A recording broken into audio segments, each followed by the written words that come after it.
한판 브리핑 민동기 평론가 함께합니다. 어서 오십시오. 안녕하십니까. 자, 오늘 윤석열 대통령의 도어 스태핑 평소와는 조금 달랐습니다.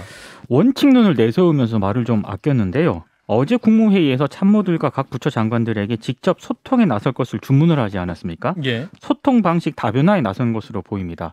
오늘 잠깐 그 영상 보고 오시겠습니다. 혹시 어제 기다릴 만큼 기다렸다면서 대우조선해양 사태 관련해서 말씀을 하셨는데요. 혹시 경찰력을 포함한 인권력 투입도 좀 고심을 하고 계신 겁니까? 질문이 좀 길다.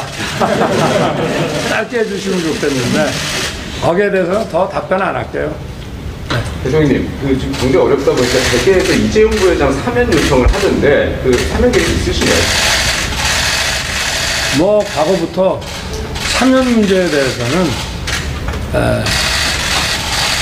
사전에 어떤 범위로 한다든지 그런 거에 대해서 일절 언급하지 않는 것이 원칙이었습니다.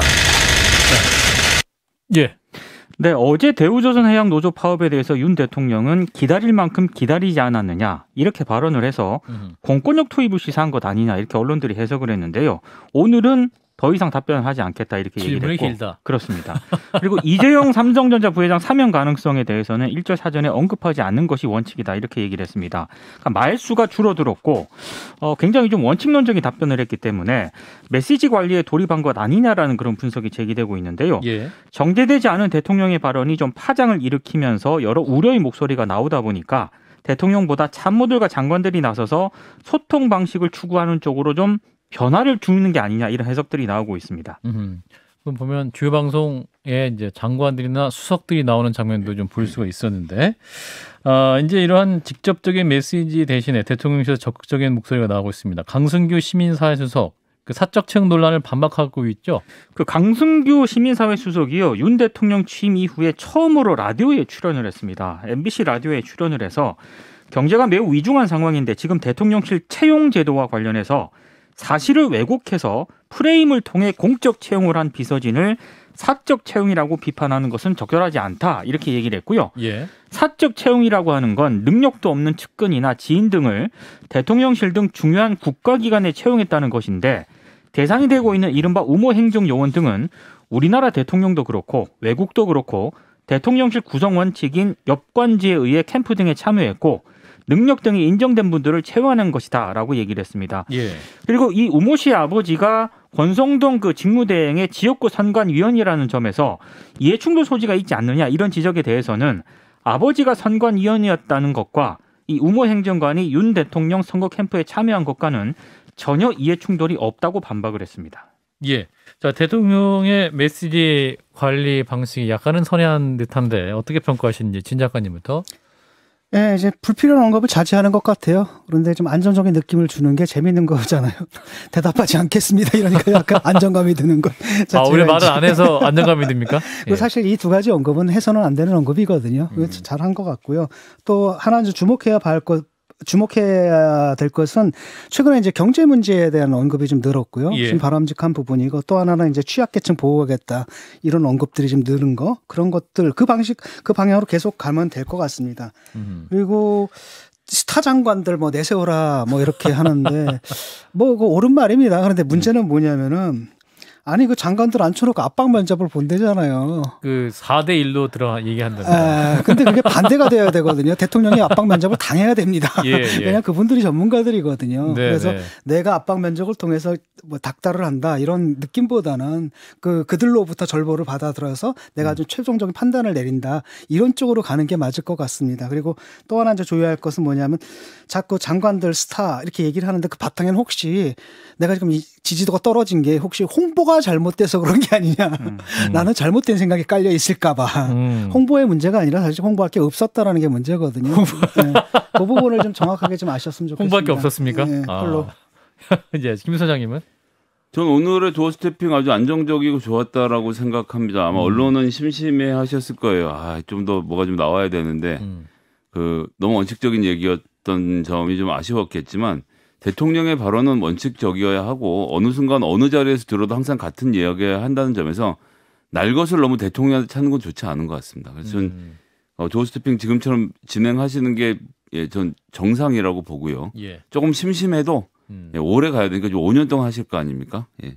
방송이 심심해져서요. 근데. 그러니까 첫 번째 그 질문하고 두 번째 질문인데 두 번째 대답은 했거든요. 역대 정권도 어느 정권도 뭐 사면에 대해서 구체적인 언급을 하지 않는 게 원칙이다. 이거 좋았는데 첫 번째 있지 않습니까? 조금 더 구체적으로 했으면 좋겠거든요. 왜냐하면 이 사안은 노사가 다투고 있는 사안이고 이해관계가 다르기 때문에 대통령이 어느 편에 설 수 없습니다라고 얘기를 하면서 대답하기 참 곤란합니다. 노사 교섭이 진행 중이니까. 그렇죠. 교섭이 진행 중이니까 뭐 이런 식으로 얘기를 하면서 좀 중립적인 스탠스를 좀 보여줬으면 훨씬 더 좋았을 뻔했다는 느낌이 들어요. 아니 장관까지 내려보내서 헬기 타고 상공을 돌았는데 누구 편인지 누가 봐도 다 아는 얘기라서 그런 정도로 이해해 주십시오라고 윤석열 대통령이 말씀하셨다고 생각해서요. 저는 뭐 찬성하지는 않지만 여튼 그런 식으로 입장을 정리해서 말하는 건 전 좋은 일이라고 생각합니다. 그러니까 오랫동안 기다렸다. 그런데 그게 그 메시지가 양쪽을 다 겨냥해야 되거든요. 노동자만 겨냥하는 게 아니라 사실상 그 교섭을 지금 사측에서 좀 거부하는 듯한 느낌이 있거든요. 그쪽에 40일 대해서도 동안 거부하던 노사 교섭이 이제 6일 동안 지금 이루어졌고 제가 보기엔 이제 오늘 내일 정도에 되게 타결될 가능성도 점쳐볼 수 있는데 이런 상태에서 계속 그런 식의 압박은 특히나 불법 파업을 용납하지 않겠다는 압박은 정확히 노동자를 겨냥했다고 그렇죠. 봐야겠죠. 그러니까 두 가지 메시지가 다 나와야 돼요. 오케이. 뭐 불법은 사실은 뭐 또 처벌 받아야 되는 부분이 있단 말이죠. 하지만은 다른 한편으로는 뭐랄까 사측도 당신도 그런 식으로 책임 회피하면은 재미없다. 이런 식의 좀 경고 메시지를 그쪽에도 냈어야 되거든요. 그렇죠. 네. 그 양쪽의 메시지를 냈어야지 함께 움직이는 그런 방식이 되었겠다라는 말씀이에요. 자, 그리고 강승규 시민사회수석이 이제 라디오 인터뷰도 했는데 엽관제를 옹호했습니다. 이 발언은 어떻게 들으셨는지 김성희 소장님이 먼저. 그러니까 엽관제라고 하면 예를 들어서 국회에서부터 일하고 그래서 캠프에 그 전문성을 인정받아 뽑혀 들어가서 그 사람이 대통령실에 들어간다 이건 자연스럽죠. 네. 근데 지금 문제가 거론됐던 모든 분들은 그분의 능력 이전에 그분의 아버지와 대통령이 사적으로 인연이 있었다라는 공통점이 있는 겁니다. 거기에 뭐 큰아버지, 삼촌, 뭐 형님 이런 거 나오지 않습니까? 예. 이게 부적절하다라고 하는 거지. 누가 거기 지금 뽑혀 있는 어쩌다 공무원이라고 저희가 어공이라고 부르죠. 네. 한 100여 명 될 텐데 그분들 다 추천을 뽑았는데 나머지를 다 시비를 거는 게 아니잖아요. 그러니까 강승규 수석께서 지금 핀트를 어긋나는 말씀을 하고 계신다라고 저는 지적을 해두겠습니다. 신 작가님? 엽관제라는 것은 이제 미국에서 그렇게 그렇죠. 하고 있거든요. 예. 그다음에 뭐 트럼프 같은 경우에는 뭐 사위들에다가 뭐 중책 맡기고 딸한테 중책 맡기고 그런 일들이 그쪽에도 있습니다. 근데 엽관제 같은 경우는 뭐냐 공식적으로 등록되고 공개되고 또 검증이 됩니다. 이런 사람들이 미리 리스트를 만들어서 공개하거든요. 예. 내가 정권을 잡으면 이런 사람을 쓸 것이다. 아예 그렇게 가든지. 근데 그게 아니고 지금 문제가 되는 게 이제 사적인 부분이지 않습니까? 사적 인연 때문에 채용했다. 사실 사적 인연 때문만이 아니라 그들이 또한 캠프에서 한 역할이 있었을 겁니다. 아마. 그러니까 억울하겠죠. 하지만 그 얘기를 자기들이 하면 안 돼요. 일단은 저희도 노력을 했는데 국민들 국민들이 굉장히 민감하게 생각하는 그 부분을 미처 생각하지 못했습니다. 고치겠습니다라고 해야 되거든요. 예. 그럼 국민들이 그 말 딱 듣고 그래. 근데 딱 보니까 아니 뭐 민주당은 안 그랬나? 그건 국민들이 할 얘기거든요. 그러니까 국민들로 하여금 그 얘기를 하게끔 만들어야 되는데 그 얘기를 자기들 입으로 하면은 편들어주고 싶다가도 저거 뭐야? 이렇게 되면서 반발하게 되거든요. 국민들 감정이 이제 상하게 되는 거죠. 네, 그래요. 자, 방송을 대통령실에서 저희 한판송을 꼭 들으셔야 될 것 같은데. 퇴근길이실까요? 자, 이어서 국회 얘기를 해보겠습니다. 박홍근 더불어민주당 원내대표, 교섭단체 대표 연설을 오늘 했는데 현 정부에 대한 강한 질타 발언도 있었고 그다음에 육상시라는 발언도 나왔어요. 주요 발언부터 한번 듣고 이어가겠습니다. 박근혜 정부 청와대의 문고리 3인방에 빗대 윤석열 정부 대통령실은 이른바 검찰 출신 문고리 육상시에 의해 장악되었다는 비판이 제기되고 있습니다. 대통령 가족과 친인척, 측근 비리는 정권뿐 아니라 나라의 불행까지 초래합니다. 박근혜 정부 시절 청와대의 공적 시스템을 무력화시킨 비선실세 최순실의 국정농단은 헌정사상 초유의 대통령 탄핵으로 이어졌습니다.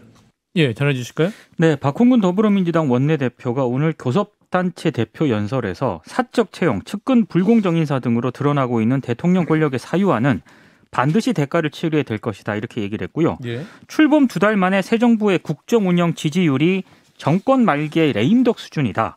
인사 대참사에 비견되는 내각 인선은 부실한 사전 검증으로 4명이 줄줄이 낙마했다. 더욱 심각한 문제는 인사 난맥에 대한 윤 대통령의 태도라고 비판을 했습니다. 예.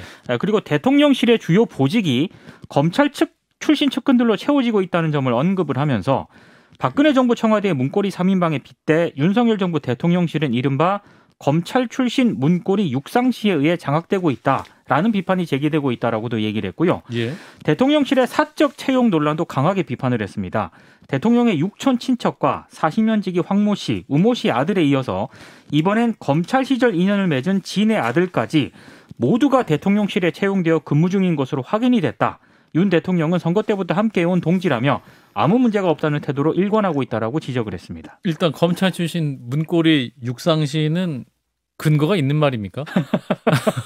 소문을 있다라는 얘기입니까? 아니면 그런 식으로 저는 해석을 했습니다. 소문을 예. 들었다라는 네. 비판이 있다라는 얘기를 했던 거고 김건희 여사에 대한 언급도 있었던 것 같아요. 그러니까 김건희 여사의 지인 수행 논란을 거론을 했는데요. 예. 박근혜 정부 시절 청와대의 공적 시스템을 무력화시킨 이른바 비선 실세 최순실의 국정농단은 헌전사상 초유의 대통령 탄핵으로 이어졌다는 점을 언급을 했고 엄격한 공사 구분은 공직자에게 더구나 대통령에겐 반드시 지켜져야 할 원칙이다 이런 점을 강조를 했습니다. 예. 특히 김건희 여사와 관련된 논란과 국민의 우려에 윤 대통령은 귀를 기울여야 한다고도 얘기를 했고요.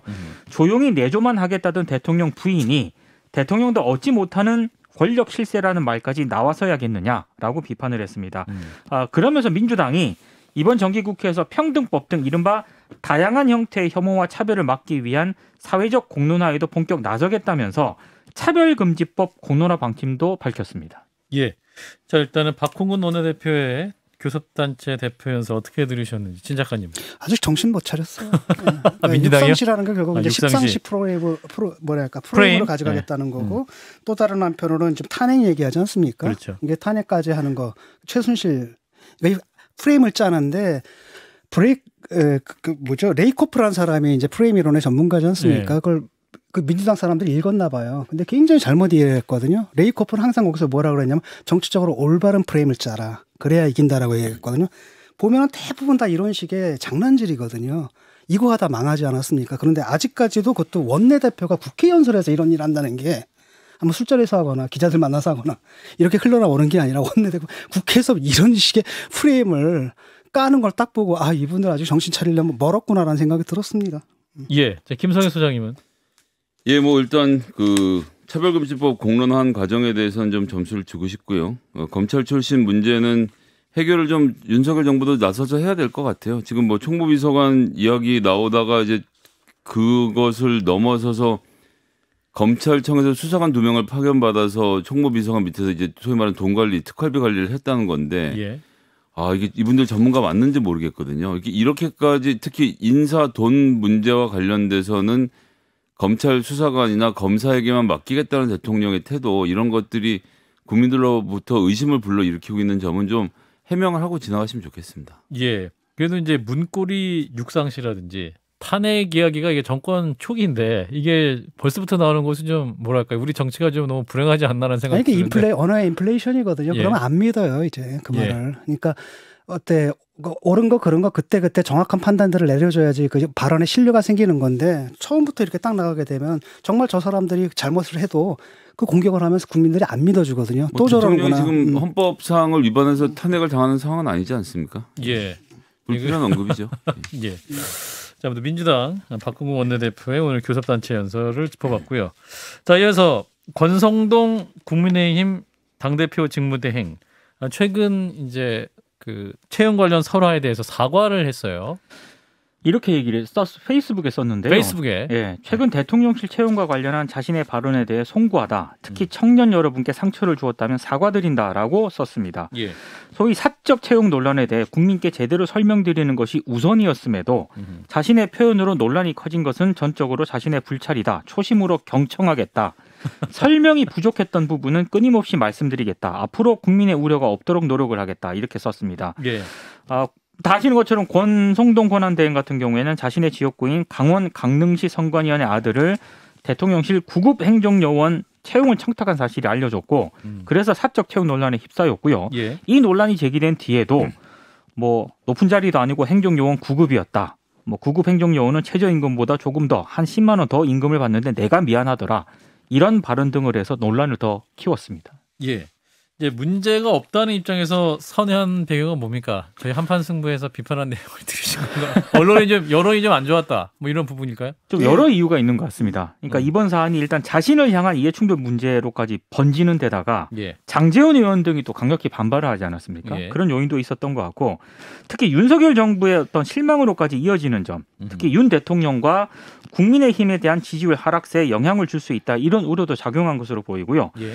특히 직무대행 체제를 향한 이 국민의힘 일각에서 견제까지 시작이 되다 보니까 흔들거리는 직무대행 뭐 이런 얘기가 벌써 나와요. 좀 리더십에 문제가 있는 건 아니냐라는 비판도 나왔거든요. 예. 그래서 뒤늦게 수습에 나선 것으로 일단 풀이가 되고 있는데요. 예. 근데 그러면서도 권성동 대행이 이번 문제가 일반 공무원 채용과는 다르다는 점을 거듭 강조를 했습니다. 그러니까 선출직 공직자 비서실의 별정직 채용은 일반 공무원 채용과는 본질이 완전히 다르다 이렇게 강조를 했고요.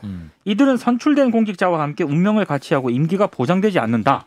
대통령실뿐만 아니라 전국의 지방자치단체장, 국회의원실의 별정직에 모두 해당하는 일이다. 이런 점을 또 거듭 강조를 하기도 했습니다. 어떤 면은 엽관제랑 비슷한 맥락으로 설명하려고 그런 것 같은데요. 네. 그렇군요.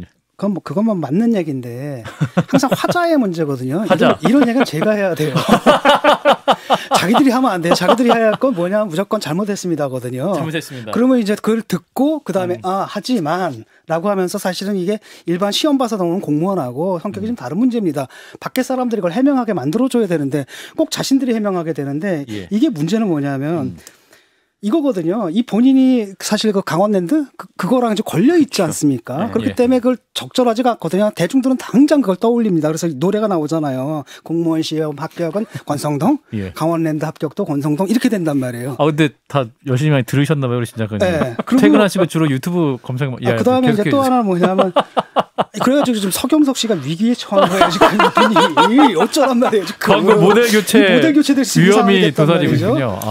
그다음에 또 하나가 뭐냐면 압력을 넣었다 그랬어요. 자기가 7급으로 하라고 압력을 장제원 넣었다. 근데 그거 자체가 대중한테 어떤 의미인지는 모르겠는데 예. 강하게 권했다라는 의미겠죠. 근데 압력을 넣었다라는 건 이건 사실 직권남용이거든요. 형동생 사이니까. 그렇죠. 예. 이거는 좀 그러니까 대중들이 그 표현을 딱 들었을 때 이건 뭐지라고 생각한단 말이죠. 이러다 보니까 자기가 지금 나와가지고 부랴부랴 해명을 하는데 예. 이 해명이 이제 시민들의 귀에는 안 들어오는 거죠. 당장 떠오르는 건 이제 강원랜드 합격은 뭐 이거.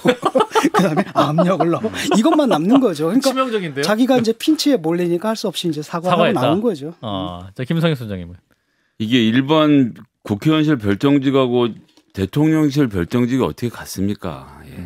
대통령실 행정요원 명함에 이거 한번 박아보려는 꿈을 가지고 사는 청춘들이 얼마나 많은데. 그게 엄청나게 대단한 건가요? 그럼요. 그리고 실제로 이렇게 한번 거치고 나면 국정을 보는 눈도 달라지고요. 뭐 저는 안 가봐서 제가 정확히 하는 건 아닙니다만. 예. 그리고 이제 이후에 다른 일을 할 때도 이 배경이 쌓여 있는 것들이 또 굉장히 큰 의미를 가지거든요. 청와대에서 근무했다. 그렇죠. 근데 저도 이제 국회의원실에 있을 때 인턴이나 하급 직원들 많이 뽑고 인터뷰 해봤는데 예. 아버지 뭐 하시노 물어본 적이 없어요. 아니면 제 친구의 아들을 뽑은 적도 없고 제 친구 아들이 이렇게 나이가 되지도 않았지만 여하튼 아는 사람의 자식을 채용하고 이러는 건 안 했거든요. 그러니까 인턴이란 건 뭐 월급도 작고 뭐 없기도 하고 그런데 경험이나 한번 시켜줘라고 해서 그걸 허락하지 않았는데 예. 대통령실에 자기 친구 아들이 뭐 친구인지 지인인지 40년지기 아들이라뇨. 매우 부적절하죠. 그 고생하는 청년들 얘기가 아니라 아버지를 아는 경우에 대해서 우리가 나눠서 비판하는 건데 그걸 뭉뚱그려서 청년들을 여권제를 뽑는 걸 다 비판한 것처럼 가지는 않았으면 좋겠습니다. 근데 이제 뭐 그런 부분들은 이제 비판할 수가 있거든요. 그러니까 아무리 캠프에서 열심히 일했다 하더라도 청와대 끌어들이는 때는 한 번 더 생각을 해봤어야 되지 않느냐. 이 정도의 비판에서 그쳐야지. 거기서 나가가지고 사적 채용이며 뭐 십상시며 막 이래가지고 인플레이션 뭐 이거 인플레를 하는 것들은 좀 저는 좀 삼가했으면 좋겠어요. 예. 자 일단 권성동 리더십이 금이 가느냐 이 부분까지 얘기 나왔는데 일단은 사과로 일단락되는 분위기인데 추후 분위기 좀 보죠. 자 대우조선해양 하청 노동자 파업 얘기입니다. 저희가 어제 지회장과의 인터뷰도 진행이 됐는데 이 금속노조도 지지 파업에 들어간 상태군요. 네, 오늘 금속노조가 파업을 지지하기 위해 총파업에 돌입을 했고요. 한 4,000명 정도가 모여서 집회를 연 뒤에 좀 행진까지 벌였습니다. 예.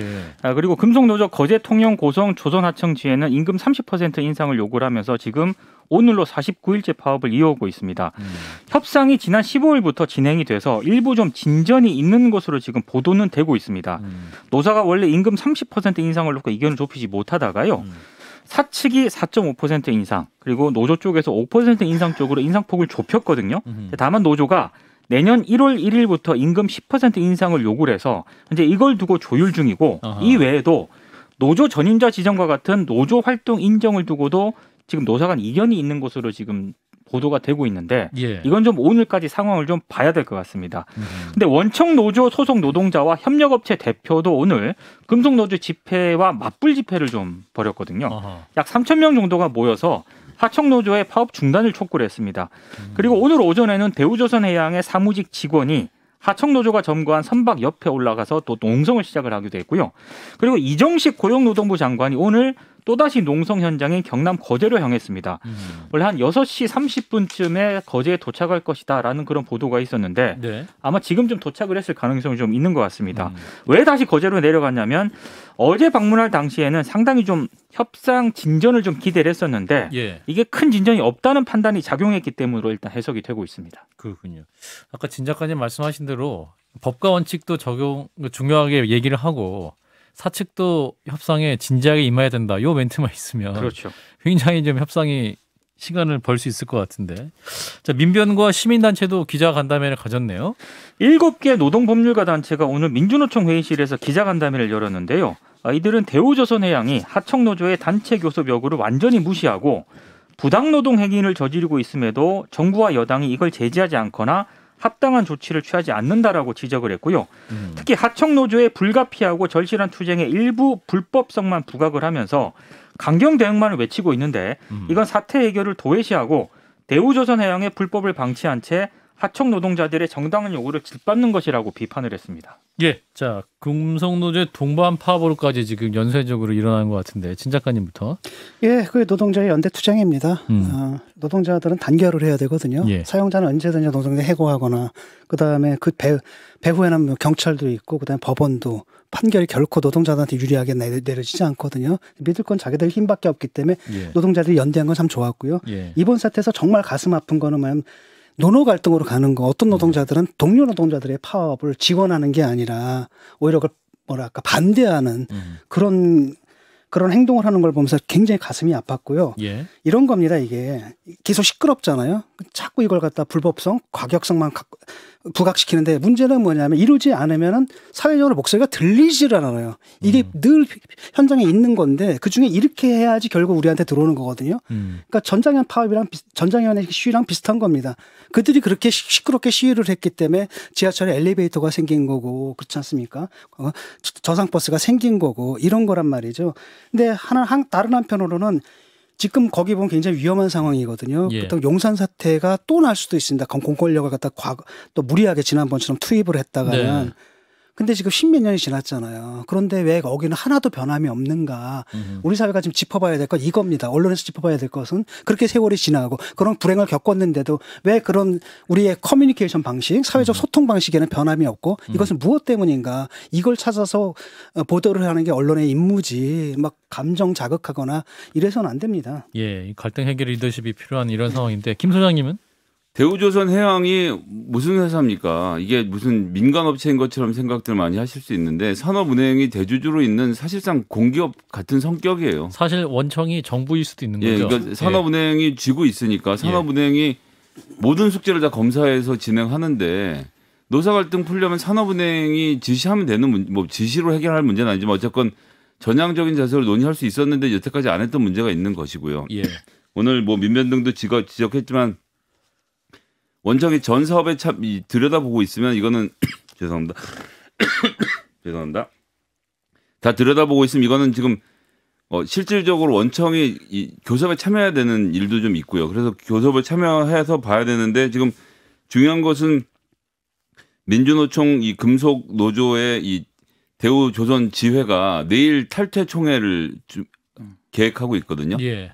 탈퇴를 하면 완전 레드라인을 넘는 거기 때문에 오늘 밤 안에 타결을 봐야 되는 상황이 또 급하게 조성이 되고 있는데 더불어민주당에서 지금 이 대우해양조선 TF 관련 TF를 만들어서 활동을 하고 있는데 우원식 의원이 오늘 강민정 의원하고 내려갔는데 예. 오늘 저녁에라도 좀 좋은 소식이 들렸으면 하는 바람입니다. 예. 예. 그 보수 언론에서는 자꾸 파업을이나 손실이 뭐 7천억이니 1조니 이렇게 얘기를 하거든요. 그렇죠. 그 돈이면은 임금 인상하고 남잖아. 나 이해가 안 가거든요. 예. 이게 이런 것들이 다 그걸 뭐냐 사회적 비용입니다. 우리 예. 즉 우리가 노사 간의 커뮤니케이션 방식 자체가 현대적이지 못하기 때문에 발생하는 불필요하게 발생하는 비용이거든요. 예. 그래요. 그리고 이 비용이라는 게 또 막상 공사를 시작하면 다시 다 메꿔지는 것이기 때문에 너무 부풀려서 이런 식으로 얘기하는 것은 좀 지양했으면 좋겠습니다. 예, 계속 이제 그런 비용 얘기가 천문학적 얘기가 나오게 되면 또 이 노조의 활동에 대해서 좀 비판적인 프레임이 더 씌워지기 때문에 건전한 논의를 할 수 없는 기회마저 박탈되는 그런 상황이 되기 때문에 부적절하다라는 말씀인 것 같아요. 네, 어렵네요. 빨리 오늘 안으로 뭔가 길이 열리면 좋겠습니다. 민동기 평론가였습니다. 고맙습니다. 고맙습니다. 좋아요? 구독! 알림 설정.